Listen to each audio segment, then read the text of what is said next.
Dumelang, Sanbona, good day to viewers and our guests. Today I'm with Mrs. Portia Morudi, who's a co-founder of the Village Market. The Village Market, which is an enterprise, a social enterprise that seeks to develop communities through bee harvesting and equipping them with the correct skills and sourcing markets for them. She's got a foot in various other countries.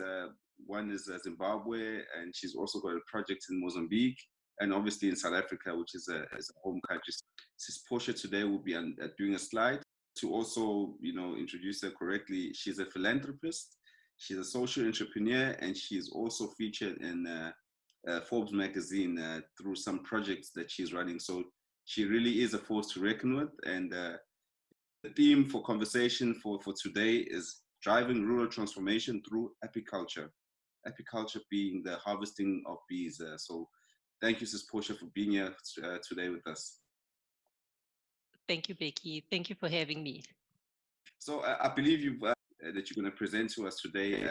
So what's going to happen is that after the presentation, we'll throw in a few questions with regards to your concept, and then the presentation will also be available on our website as well, so that if our audience or the viewers want to just plug in and see the content, if they miss something, then they can catch it on our site as well.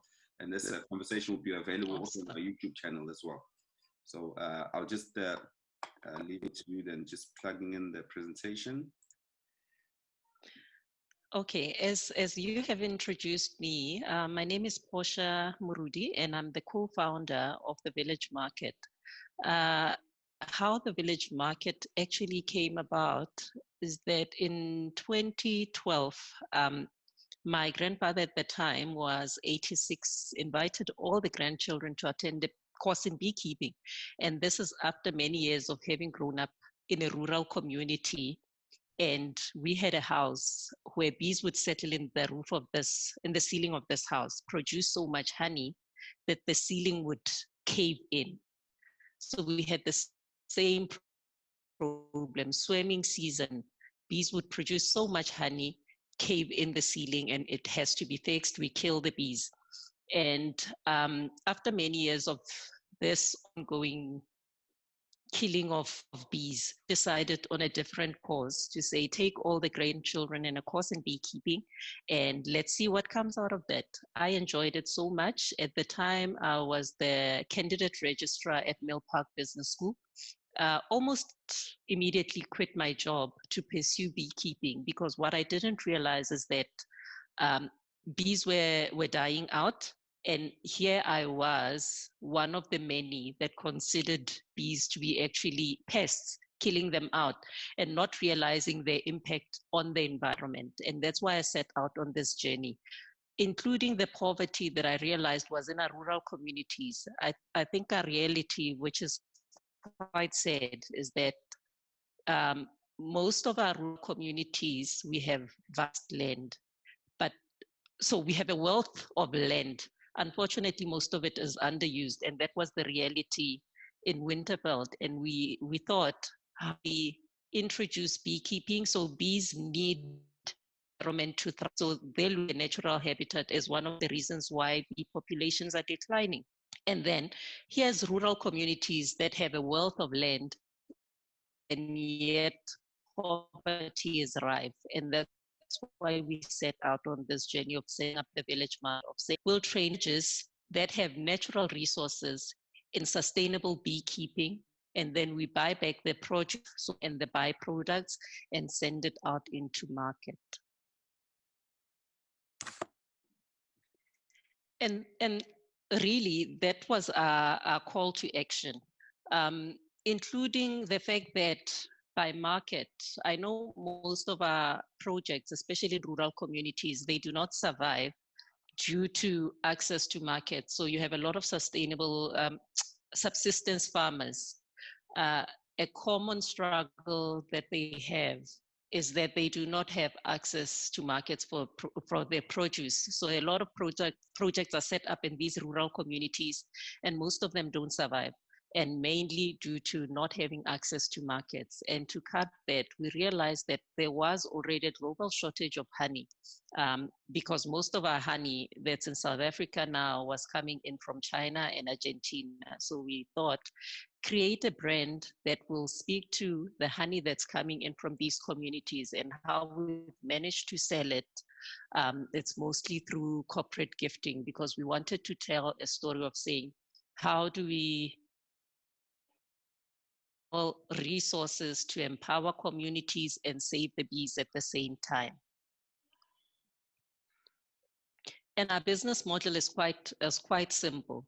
Basically, what we do is that we go into these villages. Remote villages have ideal, conducive environments for bees to thrive. So what we do is that we go into these villages, train community members in sustainable beekeeping. So one of the things that we found in the villages was that beekeeping has been happening for centuries, for years and years. But what was happening is that most of our villagers were practicing what we call honey hunting. So what's honey hunting is that when they go out looking for honey, instead of just harvesting from the comb, they would then have to chop down the whole tree in the process, or bend down the whole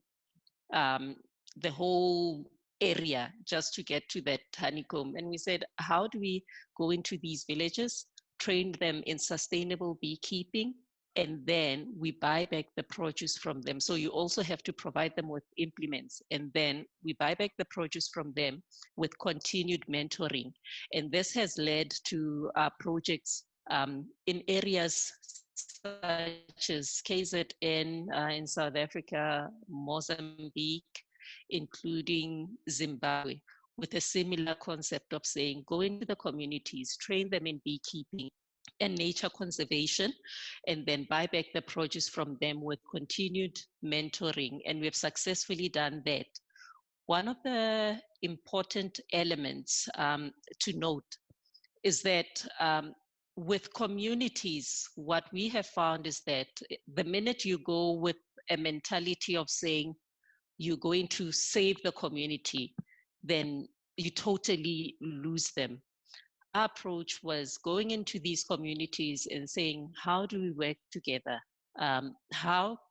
What is your need? So the needs in the communities, one such community that I'll make reference to is in Azini in KZN, where this village was being raided by elephants crossing over the border from Mozambique into South Africa. Normally what would happen is that they would raid crops, they would dump huts.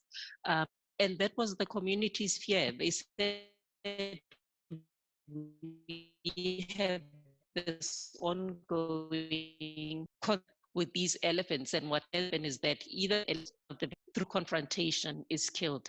And this led to us discovering a study. This was done in partnership with an organization called Elephant, Rhinos and People.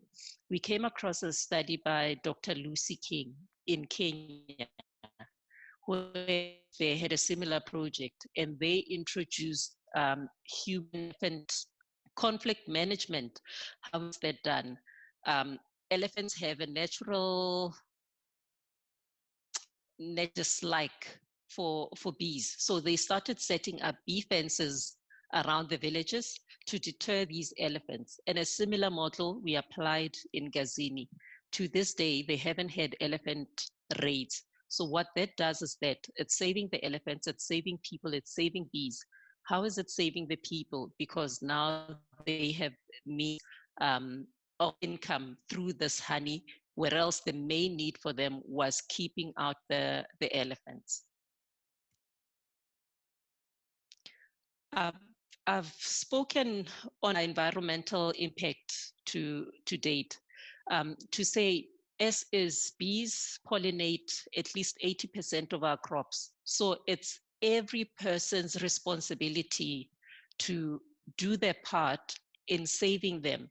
And the simple steps that people can take in order to play a part in saving bees. It's believed to have been Einstein that said, without bees, mankind would have about 4 years of life left So I always say what we do as the village market, in partnership with my husband, is that we are really playing a small part in saying, how do we create an Africa that we would love our children to inherit?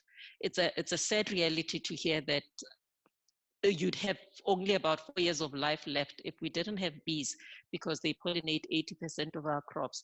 So this is our labor of love to saying, we have young boys that would love them to inherit at least an Africa that they could live in. To date, our projects, because we don't introduce other species into environment. So if we go into KZN, we're not bringing in bees from Gauteng into KZN. We rely purely on wild colonies within those areas. So in Zim, bees that are in Zim, in Mozambique, bees that are in Mozambique. And what we have found is that has increased our occupancy rate, meaning because without bees, really, if you have a bee farm that doesn't have bees, and bees are workers that you can't control, so basically you don't have a business. So we have managed to maintain mostly an occupancy rate of at least 90%, and this is taken into consideration: do the bees have a water source? Is there enough foraging for them?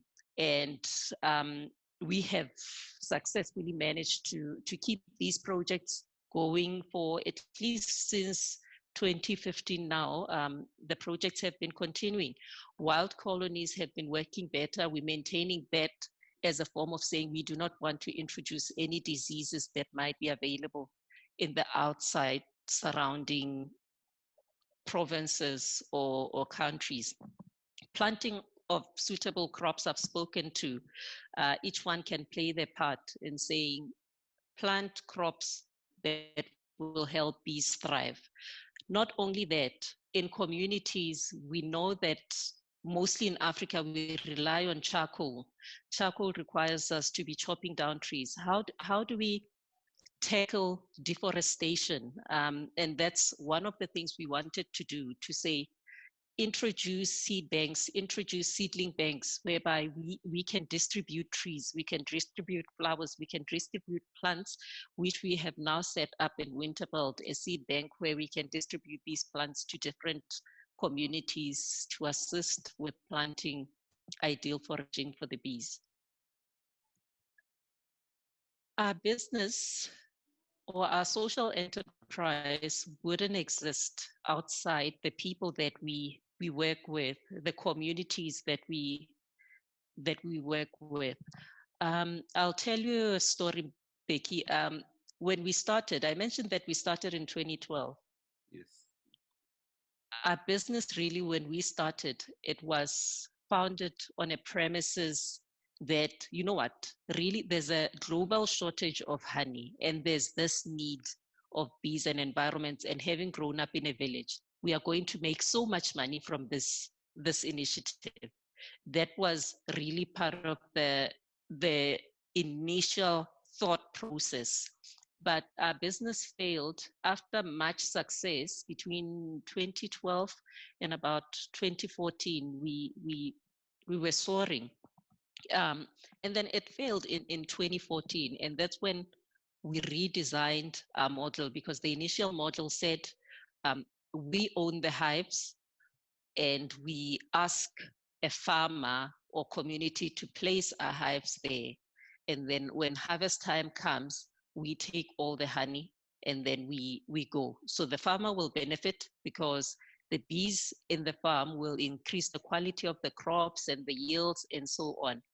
But the minute we reinvented the model to say, how do you include whole communities, that totally changed our business. And with the next slide, it will speak to the communities that we have been, to say, it's better to do it together than by yourself. So these are some of the projects that we've set up to date. I'll just speak to a few. I've already mentioned the human-elephant conflict initiative in Gazini. We had a citrus pollination project in Winterveld, which is what we started with. When we started the initiative, we had only 10 hives to start with. And these were the hives that we started asking community members, specifically farmers, citrus farmers in Winterveld, to say, can we place hives in your farm for the production of honey? And then the next project in Winterveld was with these kids. So basically, kids that are not able to continue or further their studies due to not having enough tuition fee. And this was done in partnership with the parents and the kids and the community leaders to say, let's provide hives, train these kids in sustainable beekeeping, and the proceeds from this initiative then will go towards their tuition fees. It will be saved towards tuition fees. And the next one was this project is really close to our hearts, because what we found in Garangua was that Garangua is an area where we found there's a school for the blind people. So most of the people, families that had blind people congregated and started staying around this area. A whole lot of them are old, unemployed, and on disability grants. But the heart is there to do work. And we thought, because they approached us to say, we've heard you do this thing, we are interested. And our first response with my husband was that it can be done, because anyone can do it. And the results were amazing. So we blind in beekeeping, which I don't condemn for, but the gratitude in all these communities keeps us going back and doing what we're doing over and over and over again. And the next slide speaks to projects that are in Zimbabwe, and that's still the Gazini project, and then also in Mozambique, which is in Bilene. So I've mentioned that we buy back the produce from villages. And to date, we have managed to create at least 10 supplier networks. Basically, what that means is that people that we are able to buy the honey from. We were 4.5 ton of honey that we could get from the villages, but then now we have been able to include, in the process of including Angola, which will move our tons to 4 tons of honey that's coming from the communities. And I think what I had not mentioned, that integrity by integrity, fair trade, hence communities are loyal to the cause. I find that when the honey is ready, you are informed that you can come through, honey is ready for harvesting. And if we are in a position to buy it. Okay, so at this point, we've been able to produce about 4.5 tons of honey from the initiatives. But with upcoming partnership in Angola, that should be able to help us produce at least 24 tons of honey that is coming from African villages. And also an additional benefit impact, I think, from the produce that the communities are planting, they're able to eat from whatever that they're planting, if nothing else. So that in itself, it's a win. So no, thank you very much, Portia, for the presentation. So what's going to happen now is I'm going to have a few questions